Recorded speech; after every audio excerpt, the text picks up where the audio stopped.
who can live in a regular way, in the country, choosing their own hours, following their own pursuits, and living on their own property, without the torment of trying for more.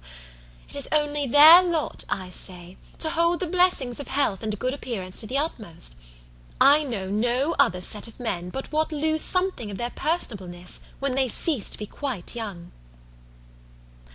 It seemed as if Mr. Shepherd, in this anxiety to bespeak Sir Walter's goodwill towards a naval officer as tenant, had been gifted with foresight, for the very first application for the house was from an Admiral Croft, with whom he shortly afterwards fell into company in attending the quarter sessions at Taunton, and indeed he had received a hint of the Admiral from a London correspondent. By the report which he hastened over to Kellynch to make, Admiral Croft was a native of Somersetshire, who, having acquired a very handsome fortune, was wishing to settle in his own country, and had come down to Taunton in order to look at some advertised places in that immediate neighbourhood, which, however, had not suited him. That accidentally hearing, it was just as he had foretold, Mr. Shepherd observed, Sir Walter's concerns could not be kept a secret. Accidentally hearing of the possibility of Kellynch Hall being to let, and understanding his, Mr. Shepherd's, connection with the owner, he had introduced himself to him in order to make particular enquiries, and had, in the course of a pretty long conference, expressed as strong an inclination for the place as a man who knew it only by description could feel, and given Mr. Shepherd, in his explicit account of himself, every proof of his being a most responsible, eligible tenant. "And who is Admiral Croft?" was Sir Walter's cold, suspicious inquiry. Mr. Shepherd answered for his being of a gentleman's family, and mentioned a place, and Anne, after the little pause which followed, added, "He is a rear admiral of the White. He was in the Trafalgar action, and has been in the East Indies since. He was stationed there, I believe, several years." "Then I take it for granted," observed Sir Walter, "that his face is about as orange as the cuffs and capes of my livery."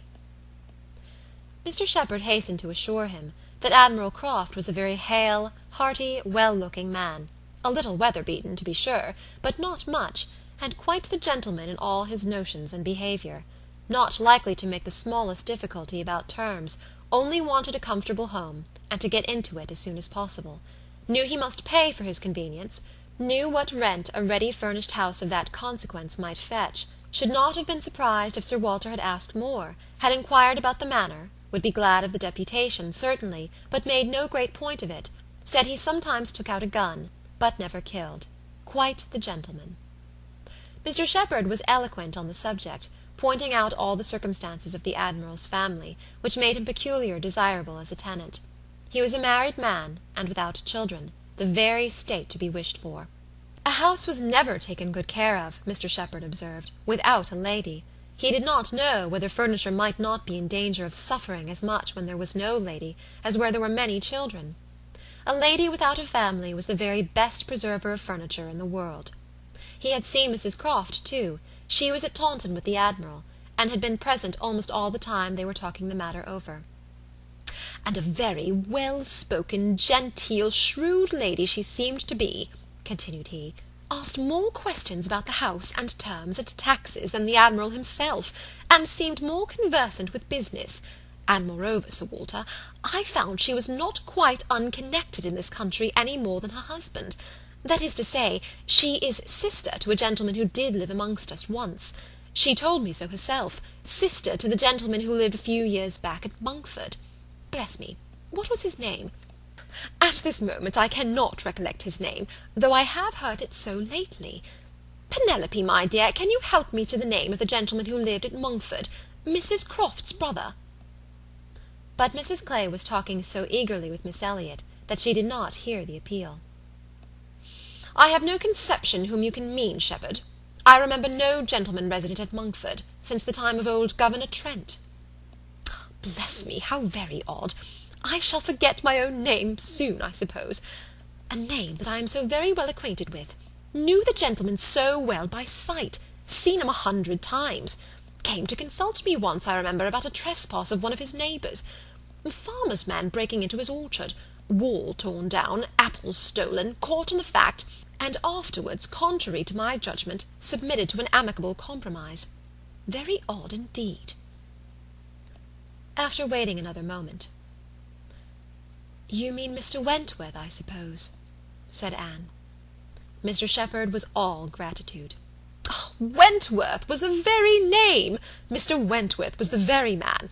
He had the curacy of Monkford, you know, Sir Walter, some time back, for 2 or 3 years. Came there about the year '05, I take it. You remember him, I am sure." "Wentworth? Oh, ay, Mr. Wentworth, the curate of Monkford. You misled me by the term gentleman. I thought you were speaking of some man of property. Mr. Wentworth was nobody, I remember. Quite unconnected. Nothing to do with the Strafford family. One wonders how the names of many of our nobility become so common."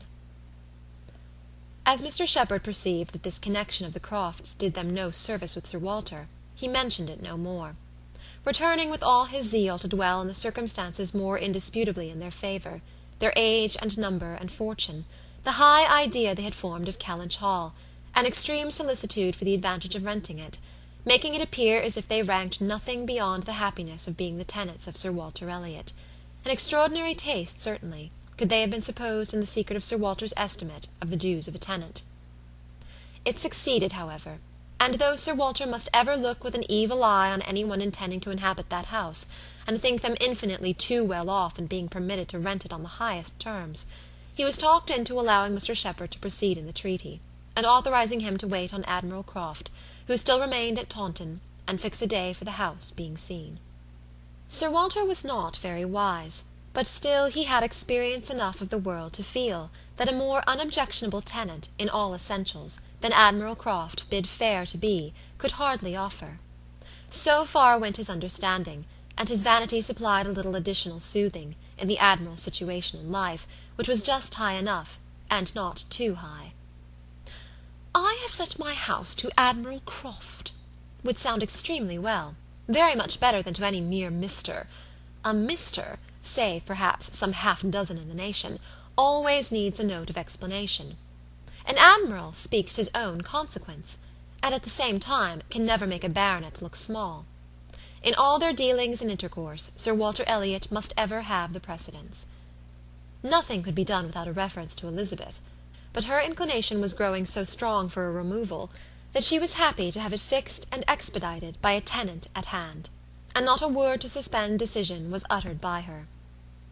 Mr. Shepherd was completely empowered to act, and no sooner had such an end been reached than Anne, who had been a most attentive listener to the whole, left the room to seek the comfort of cool air for her flushed cheeks, and as she walked along a favourite grove, said, with a gentle sigh, "A few months more, and he, perhaps, may be walking here." End of Chapter 3.